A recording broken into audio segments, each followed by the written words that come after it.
Subscribe કરો વાત્સલ્ય coaching academy YouTube channel ને અને નવા વિડિયોની નોટિફિકેશન માટે બેલ આઇકન પર ક્લિક કરવાનું બિલકુલ ના ભૂલતા।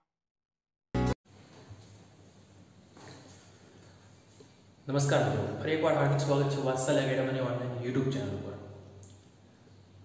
આજે મિત્રો આપણે ઇંગ્લિશમાં એક એવો ટોપિક શીખવાના છીએ કે જે આવનારી જે ગુજરાત સરકારની જે એક્ઝામ્સ છે એની અંદર બહુ જ ઇમ્પોર્ટન્ટ સાબિત થશે અને આ જ ટોપિકમાંથી એક જ પરીક્ષાની અંદર જો 2-3 ક્વેશ્ચન પણ કાઢવા હોય તો નીકળી શકે એટલો મોટો ટોપિક છે। તો થોડોક લાંબો છે તો આપણે એને પાર્ટમાં ડિવાઈડ કરી નાખીશું અને એને થોડો થોડો કરીને આપણે શીખવાનો પ્રયત્ન કરીશું। તો મિત્રો વાત કરીએ આપણે તો સબ્જેક્ટ વર્બ એગ્રીમેન્ટ। તો સબ્જેક્ટ વર્બ એગ્રીમેન્ટ एक्चुअली છે શું? સબ્જેક્ટ એટલે કર્તા, આપણને ખબર જ છે। વર્બ એટલે ક્રિયાપદ। તો કર્તાની જોડે ક્રિયાપદને કઈ રીતે ગોઠવણ કરવી, આ જ કોન્સેપ્ટ છે એ સબ્જેક્ટ વર્બ એગ્રીમેન્ટ છે। સબ્જેક્ટની રીતે હું તમને કહું, સબ્જેક્ટના પ્રોસ્પેક્ટથી આપણે વાત કરીએ તો એક કોઈ પણ એક નાઉન હશે। નાઉન એટલે હું તમને કહી શકું, चाहे कोई प्रॉपर नाउन है, कॉमन नाउन है, कोई सजीव वस्तु होय, कोई निर्जीव वस्तु होय अथवा तो कोई समूह होय। આપણે નાઉન ની અંદર ડિટેલમાં ચર્ચા કરેલી છે। કા તો પ્રોનાઉન હોય, I, we, you, they, he, she, it, કોઈ પણ પ્રકારે કોઈ પણ નાઉન હોય। ઓકે, વર્બની વાત કરું તો વર્બમાં શું હશે? વર્બને આપણે થોડુંક ડીપલી આજે જોઈએ, કારણ કે મિત્રો હવેનું જે લેવલ છે, હવેનું જે એક્ઝામ્સનું લેવલ છે એ એક્ઝામ્સનું લેવલ હવે 2012, 13, 14, 15 જેવું નથી રહ્યું। થોડુંક એડવાન્સ લેવલ થયું છે અને એના માટે કોન્સેપ્ટને ક્લિયર કરવો બહુ જ જરૂરી છે। તો વર્બની વાત કરીએ તો વર્બને આપણે થોડુંક બેઝિકથી ક્લિયર કરીએ અને આ જે મિત્રો જે છે એ દરેક જે વિદ્યાર્થી હશે કે જે કદાચ એની તૈયારી થોડાક સમય પહેલા ચાલુ કરી હશે, કાં તો કોઈક બિગિનર હશે, કોઈક નવા વિદ્યાર્થી, તો બધાને સરખો ન્યાય મળે એ રીતે આપણે બેઝિકથી જોવાના છીએ। તો શરૂઆત કરીએ।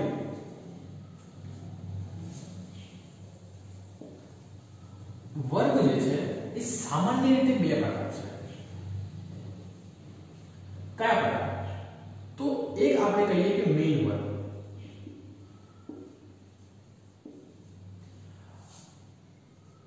અને બીજો કહીએ તો હેલ્પિંગ વર્બ।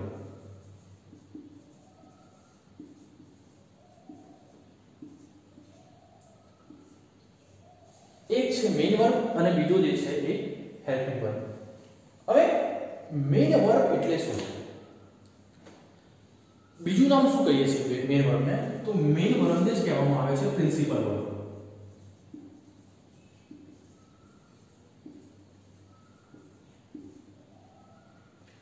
અને હેલ્પિંગ વર્બને જ કહેવામાં આવે છે ઓક્સિલરી વર્બ।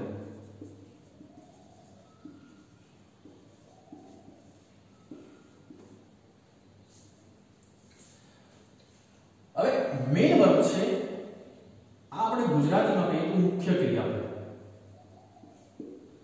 અને આ જે છે એ સહાયકારક ક્રિયાપદ।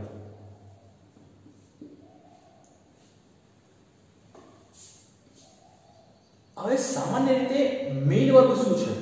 જે પણ કર્તા હશે એ એક કર્તાની કોઈ ક્રિયા દર્શાવશે। જેમ કે I am writing,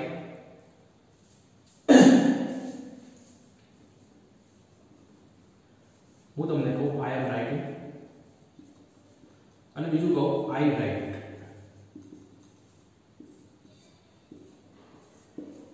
okay, I am writing ની અંદર આ રાઇટિંગ છે એ ક્રિયાપદ છે। આ જે રાઇટિંગ થશે એ શું થશે? ક્રિયાપદ થશે અને અહીંયા રાઇટ છે એ ક્રિયાપદ થશે।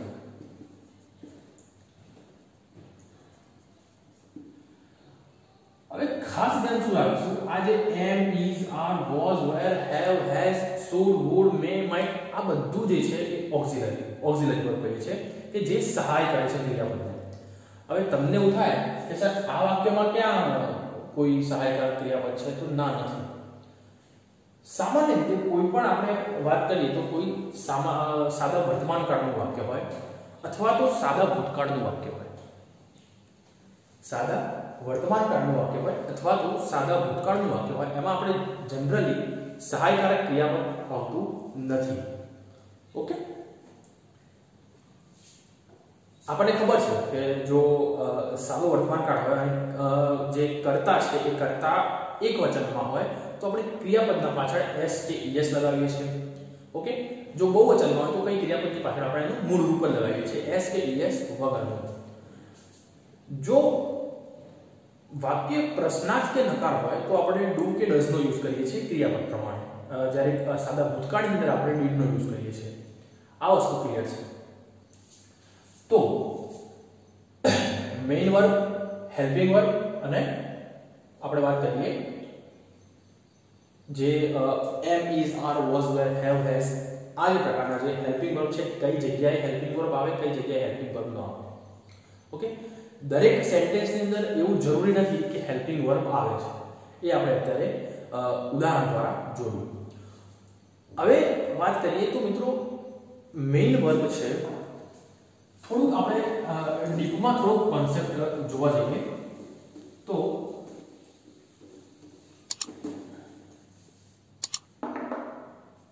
આપણે વાત કરીએ મેઇન વર્બની.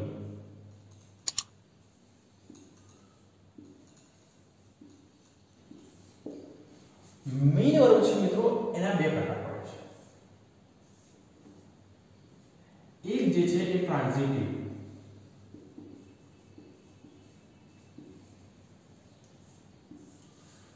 અને બીજું જે છે એ ઇન્ટ્રાન્ઝિટિવ.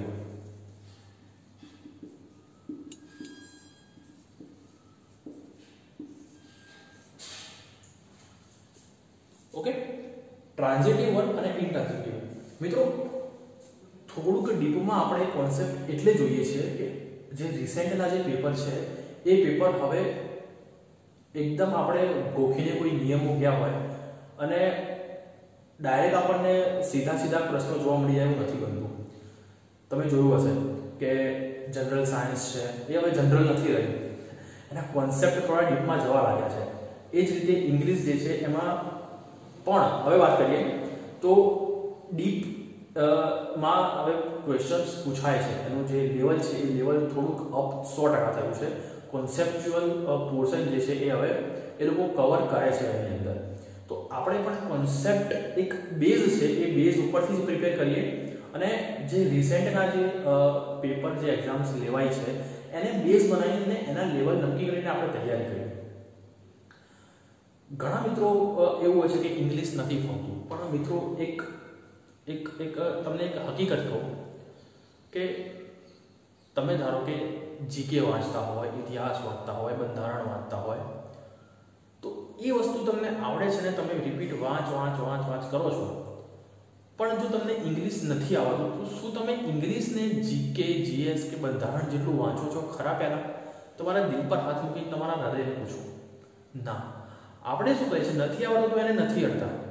પણ મિત્રો જે વસ્તુ નથી આવડતી એને આપણને, કારણ કે મિત્રો એક વાત તમને કહું કે 90 થી 100 માર્ક્સ બિન સચિવાલયની એક્ઝામની અંદર એક એવરેજ છે, પણ એના પછી જે 15-20 માર્ક ઉપર પ્લસ કરવા મિત્રો એ ખેલ પેલા 100 માર્ક્સનો જે ખેલ રમીએ છે ને એના કરતાં 10 ગણો ભારે છે. 100 માર્ક્સ લાવવાવાળા ઓન એન એવરેજ તો બધાને આવવાના જ છે, જે પણ તૈયારી કરે છે. પણ ખરી ગેમ શેમાં છે તો આપણે એ ઉપરના 20, 25, 30 માર્ક્સ કઈ રીતે એચીવ કરીએ છીએ પેપરના લેવલ પ્રમાણે. એના જ માટે મિત્રો આ કોન્સેપ્ટ તમને કામ લાગશે.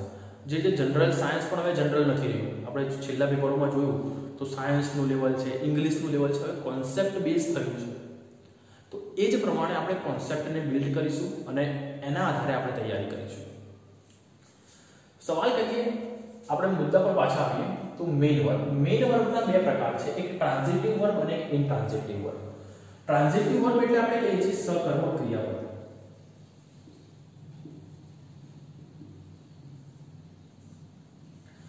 ઇન્ટ્રાન્ઝિટિવ વર્બ એટલે આપણે અકર્મક ક્રિયાપદ.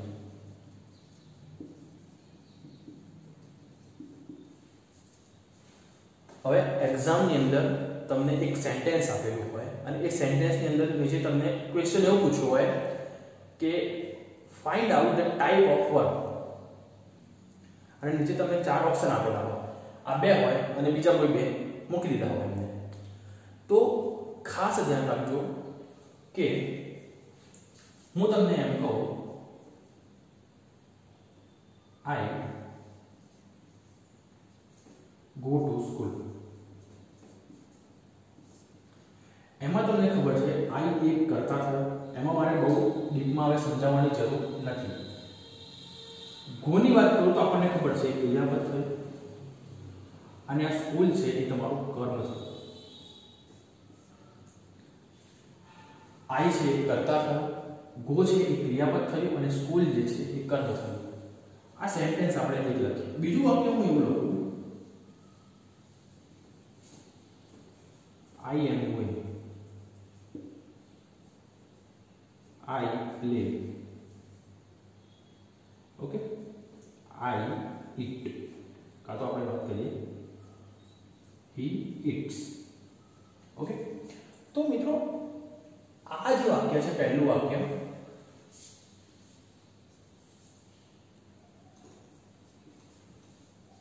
એમ બીજું આપણે એક એડ કરીએ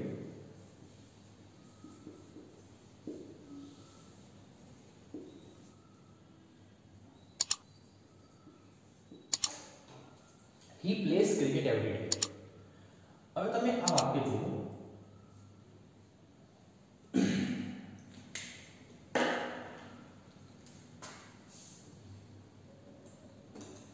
ખાસ તમે આ વાક્ય ઉપર ધ્યાન રાખજો. તો અહીંયા આઈ જે છે એ તમારો કર્તા થયો, ગો ક્રિયાપદ થયું અને આ સ્કૂલ જે છે એ કર્મ થયું. અહીંયા જે છે આ હી કર્તા થયો, આ પ્લે ક્રિયાપદ થયું અને આ ક્રિકેટ જે છે એ કર્મ થયું.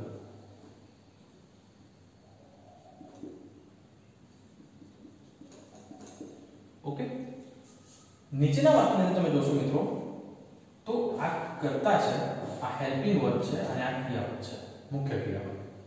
આ કર્તા, આ ક્રિયાપદ, આ કર્તા, આ ક્રિયાપદ. અહીંયા કોઈ જગ્યાએ તમને કર્મ દેખાશે નહીં. કોઈ પણ જગ્યાએ કર્મ તમને દેખાશે નહીં. કે જે કર્મ એટલે શું? તો જે ક્રિયા છે એ ક્રિયાને રિસીવ કરે.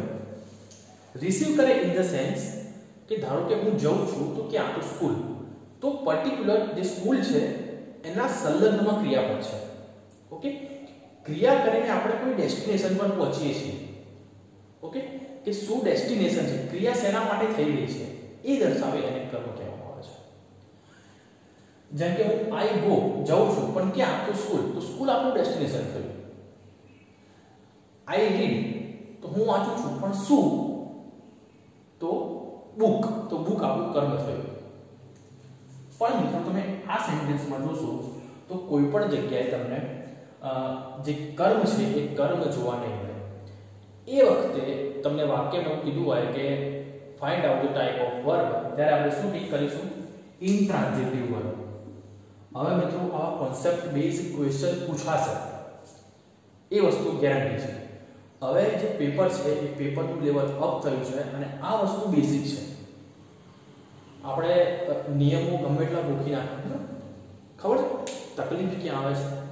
કે હવે શું થાય છે, કેટલાક મિત્રોને એવું હશે કે ભાઈ વાંચું તો યાદ નથી રહેતું. કેટલાને એવું છે કે સારા નિયમો તો યાદ રહી જાય છે, પણ જ્યારે પણ એક્ઝામની અંદર કે મોક ટેસ્ટ આપણે આપતા હોઈએ છીએ એની અંદર ક્વેશ્ચન એટેમ્પ કરું ત્યારે ખબર નથી પડતી કે કયો નિયમ ક્યાં લાગશે, અને મતલબ કે આપણે એક્યુરેસી આપણે નથી આવતી. તો મિત્રો ખાલી to have just knowledge is not enough. We also need technique to convert knowledge into the marks is important. Okay, કે આપણી જોડે જ્ઞાન છે પણ એ જો જ્ઞાન એક્ઝામની અંદર 2 કલાકમાં યુઝ ના થઈ શકે તો એ જ્ઞાનનો કોઈ મતલબ નથી. જ્યાં સુધી તમારું નોલેજ છે એ નોલેજ માર્કમાં કન્વર્ટ નહીં થાય ત્યાં સુધી શું વર્થ છે મને બિલકુલ વર્થ નથી. તો આપણે એ રીતે શીખવાનું છે કે શીખીએ સાથે સાથે કોન્ફિડન્સ ડેવલપ થાય અને એક્યુરેસી લેવલ જે છે એ વધી જાય. નિયમો યાદ રાખવા પડશે એ વાત 100% છે.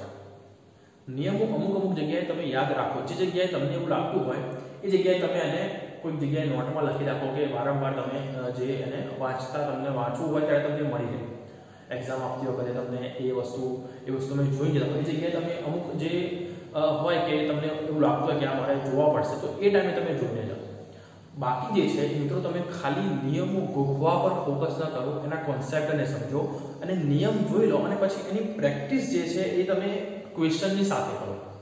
જેના કારણે શું થશે કે તમારે જે મગજમાં તમે કહો છો કે જે ગોખવું પડે છે નિયમો, એ નિયમો ગોખવા પડશે નહીં. બાકી તો મિત્રો ગ્રામરની વાત કરીએ તો નિયમો તમે ગોખશો તો બહુ અધધ થઈ જશે એમ, કે જેનો કોઈ મતલબ નથી.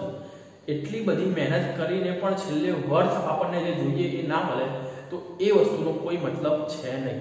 મતલબ કે આપણે આપણો જે એક એપ્રોચ એવો રાખીશું કે જે એક્ઝામ ઓરિએન્ટેડ હોય અને જે રિલેવન્ટ પણ હોય, કે જેનાથી માર્ક્સ વધુમાં વધુ કવર થઈ શકે. તો કઈ રીતે? તો આપણે એનો કોન્સેપ્ટ સમજીએ અને એક કોન્સેપ્ટ ઉપરથી વધુમાં વધુ ક્વેશ્ચનની પ્રેક્ટિસ કરીએ. ઓકે, તો ટ્રાન્ઝિટિવ વર્બ અને ઇન્ટ્રાન્ઝિટિવ વર્બ જે સકર્મક ક્રિયાપદ છે અને અકર્મક ક્રિયાપદ છે. હવે આ જે વાક્ય છે I go to school, he plays cricket every day, એની અંદર અહીંયા ક્રિકેટ કર્મ છે, અહીંયા જે છે એ સ્કૂલ કર્મ છે. મતલબ કે આ જે વાક્ય છે એમાં ક્રિયાપદ કેવું કહેવાશે? તો એ સકર્મક ક્રિયાપદ કહેવાશે, એટલે કે ટ્રાન્ઝિટિવ વર્બ કહેવાશે. નેક્સ્ટ હું તમને કહું, I am going, I am reading, I am playing, I play, he eats, she travels. તો આ જે બધા જે વાત કરીએ આપણે જે ક્રિયાપદ છે, આ ક્રિયાપદમાં કોઈ પણ ડેસ્ટિનેશન, એનો કોઈ પણ જે છેડો છે એ છે નહીં. ઓકે, કે આઈ એમ ગોઈંગ પણ ક્યાં ખબર નથી, આઈ પ્લે પણ શું કંઈ આપ્યું નથી, હી ઇટ્સ પણ શું, મતલબ કે વાક્યનું ડેસ્ટિનેશન છે નહીં. આ વસ્તુ સમજ્યા? જ્યારે પણ વાક્યમાં તમને કર્મ ના આપેલું હોય, ત્યારે આપણું ક્રિયાપદ કેવું થશે? ઇન્ટ્રાન્ઝિટિવ વર્બ થશે. હવે તમને આવનારી પરીક્ષાની અંદર આવા ક્વેશ્ચન પણ જોવા મળશે કે જે કોન્સેપ્ટ બેઝ છે. આપણી ચર્ચાને આપણે થોડીક આગળ વધારીએ. હવે આપણે જે છે એ આપણા મૂળ ટોપિક પર, આ તો આપણે થોડું બેઝ ક્લિયર કર્યો. હવે આપણે આપણા મૂળ ટોપિક પર આવીએ. તો સબ્જેક્ટ વર્બ એગ્રીમેન્ટ, એની અંદર મિત્રો પહેલા તો આપણે એક સેન્ટેન્સ સમજીએ કે સેન્ટેન્સ કઈ રીતના હોય છે. હું તમને વાત કરું તો સેન્ટેન્સ જે છે એ 99% જે સેન્ટેન્સ છે, આ સેન્ટેન્સ એવા છે કે જેનું ફોર્મેશન કર્તા, ક્રિયાપદ અને કર્મ આવી રીતે થયેલું છે. મોટા ભાગના હું કહીશ 98 to 99%. તો 1 થી 2% માં શું? તો મિત્રો ડેમોન્સ્ટ્રેટિવ સેન્ટેન્સ આવે છે, દર્શકવાચક કહીએ આપણે એને કહીએ પ્રશ્નાર્થવાચક કહીએ અને નકારવાચક કહીએ. તો આમાં થોડીક જે છે એ જે રચના જે છે એ બદલાતી હોય છે. વાત કરીએ આપણે રોજબરોજના જે આપણે જે સાંભળતા હોઈએ છીએ, બોલતા આપણે કદાચ એટલું બધું નહીં હોઈએ, એવું વાતાવરણ આપણી જોડે નથી હોતું, પણ સાંભળતા હોઈએ છીએ, ક્યાંક વાંચવામાં આવતા હોય છે અને જે એક યુઝ્યુઅલ લાઈફમાં જે ઇમ્પોર્ટન્ટ છે, આવા બધા સેન્ટેન્સ છે. આ સેન્ટેન્સ એ મોસ્ટલી સબ્જેક્ટ, વર્બ અને ઓબ્જેક્ટ આ પેટર્નમાં હોય છે. સબ્જેક્ટ, વર્બ અને ઓબ્જેક્ટ ક્યાંક ને ક્યાંક આ જે પેટર્ન છે એ તમને ફોલો થતી દેખાતી હોય છે. ઓકે, તો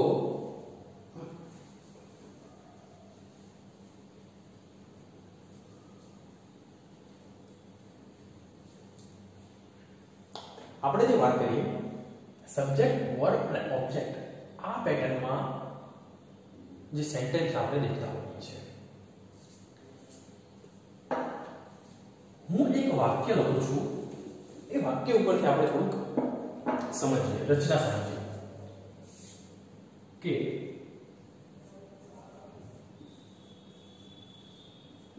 Rohan is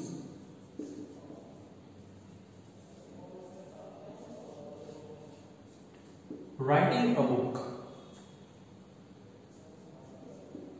ओके, आनो पैसिव करिए तो a book is being written by Rohan. Rohan is writing a book and a book is being written by Rohan.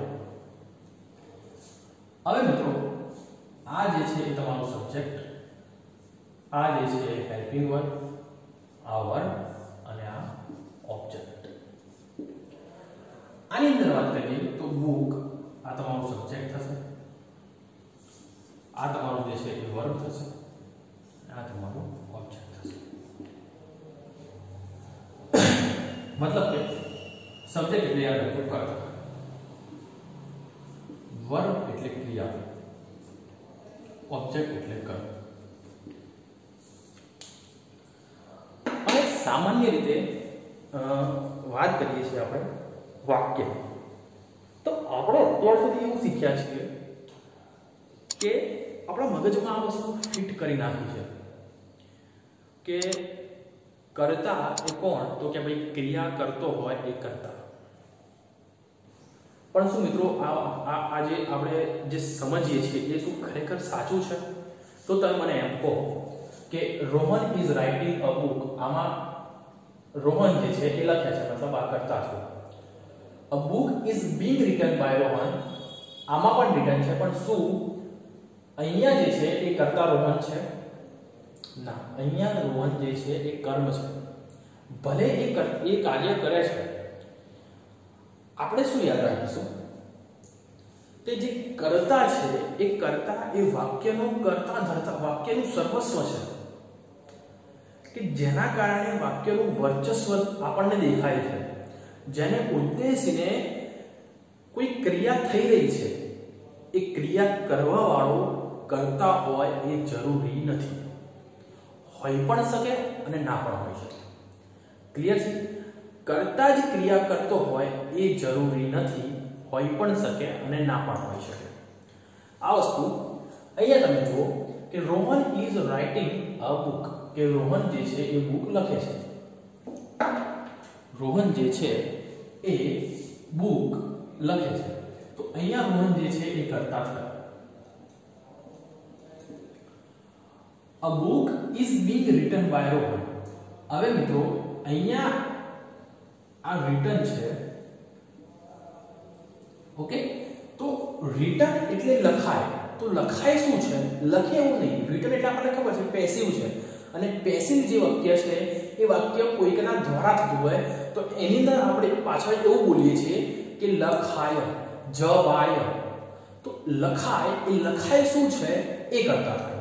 તો અહીંયા લખાય શું છે? તો બુક. તો લખાય છે બુક, પણ કોના દ્વારા? તો રોહન. તો પેસિવ વાક્યની અંદર ઓબ્જેક્ટ થયો રોહન, અને પેસિવ વાક્યની અંદર કર્તા થયું અ બુક.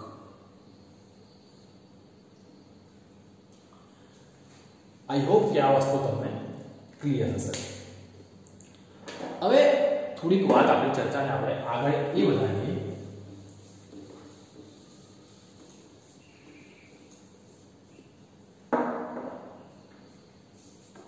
કે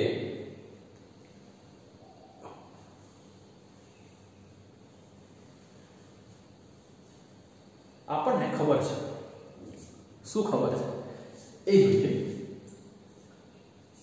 કે he હોય, she હોય, it હોય, I, we, you, they. તો અહીંયા આપણે is લખીએ છીએ, અહીંયા is લખીએ છીએ, અહીંયા is લખીએ છીએ, અહીંયા am લખીએ છીએ, અહીંયા are લખીએ છીએ, અહીંયા are લખીએ છીએ, અહીંયા આપણે are લખીએ છીએ. He is, she is, it is, I am, we we are, you are, they are.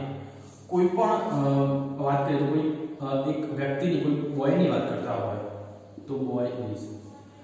એ રીતે આપણે કોઈ વધારે કોઈ બહુવચનમાં કોઈ નામ આપેલું હોય કે મતલબ કે સ્ટુડન્ટ્સ,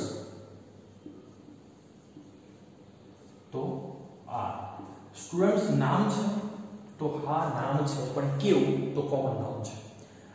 આ કોન્સેપ્ટ તમારે સમજવો હોય તો તમે જે વિડીયોઝ છે એની અંદર જઈને, એની અંદર મેં નાઉન્સનું આખા લગભગ 2-3 વિડીયો છે, એ 2-3 વિડીયો તમે જોઈ લેશો તો તમારું નાઉનનું જે છે એ બેઝ ક્લિયર થઈ જશે. તો હું નીચે ડિસ્ક્રિપ્શનની અંદર લિંક પણ મૂકી દઉં છું કે તમે એ જે વિડીયો છે નાઉનનો, એ નાઉનનો વિડીયો તમે જોઈ શકો. ઓકે, પણ હું તમને વાત કહું તો આપણે લખીએ પીપલ, તો આર, બરાબર. હું કહું પોપ્યુલેશન, તો યાદ રાખજો પોપ્યુલેશન જોડે ઇઝ એક વચનનો નિર્દેશ કરે છે. હું તમને કહું ક્રાઉડ, તો પણ ઇઝ આવશે. પછી હું તમને કહું ઓડિયન્સ, ઓડિયન્સ મિત્રો એમાં ઇઝ આવશે કે આર આવશે? તો ઓડિયન્સ જોડે ઘણા સંજોગોની અંદર ઇઝ પણ આવી શકે છે અને ઘણા સંજોગોની અંદર આર પણ આવી શકે છે. ઓડિયન્સ એની જોડે એ જે ક્રિયાપદ જે કેરી કરે છે એ એક વચન પણ હોઈ શકે છે અને બહુવચન પણ હોઈ શકે છે. એટલે એક્ઝામ પોઈન્ટ ઓફ વ્યૂ થી આ શબ્દ ઇમ્પોર્ટન્ટ નથી. ઓકે, એક્ઝામિનર કદાચ પૂછી દે અને એમાં એમને કોઈ આ બેમાંથી એક જવાબ આપેલો હોય, કાં તો કોઈ વર્બ હોય, એ પ્લુરલ અથવા સિંગ્યુલરમાંથી તમને આપેલું હોય, તો તમે એની આગળ વાંધો ઉઠાવી શકો છો અને વાંધાજી તમે કરી શકો છો. કારણ કે ઓડિયન્સ જે શબ્દ છે એ શબ્દ એક વચનમાં પણ ગણાય છે અને એ શબ્દ બહુવચનમાં પણ ગણાય છે. ઓકે, આ વસ્તુ રિટન છે અને ઓથેન્ટિક બુકની અંદર લખેલું છે. તો આ જે શબ્દ છે, આ શબ્દ એ એક્ઝામમાં તમને પૂછી શકે, લગભગ આવવાની શક્યતા નહીવત છે. તો આપણે આજે થોડું જોયું સબ્જેક્ટ વર્બ એગ્રીમેન્ટ વિશે, થોડુંક ફાઉન્ડેશન, એક ફાઉન્ડેશન બિલ્ડઅપ કર્યું. હવે થોડાક નિયમો, કોન્સેપ્ટના આધારે આપણે સમજીશું અને એના થોડાક આપણે સેન્ટેન્સથી પ્રેક્ટિસ કરીશું. તો જો મિત્રો તમને આ વિડીયો ગમ્યો હોય તો ચોક્કસથી લાઈક, શેર અને સબસ્ક્રાઇબ કરજો. અને ઇંગ્લિશ માટેનું આપણું એક ટેલિગ્રામ ગ્રુપ છે જેની અંદર એક એફિશિયન્ટ વેથી ઇઝીમાં ઇઝી રીતે હું તમને કઈ રીતે કોઈક જે છે, મતલબ કે એવો કોઈ કોન્સેપ્ટ જે છે એ હું તમારી આગળ મૂકી શકું, તો હું એક બિલકુલ ઇઝી વેની અંદર તમને એમાં હું મૂકું છું એ ટેલિગ્રામ ગ્રુપની અંદર.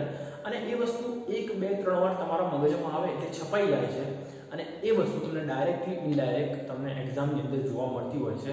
એવા રૂલ્સ હું ટેલિગ્રામની અંદર મૂકતો હોઉં છું. તો ટેલિગ્રામની લિંક નીચે આપેલી છે, એમાં તમે જોઈન થઈ શકો છો. તો આજ માટે આટલું જ.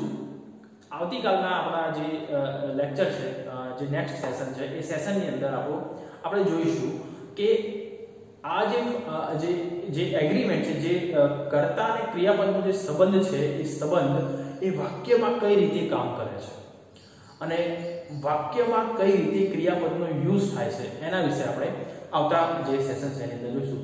ત્યાં સુધી take care, good bye, thank you very much.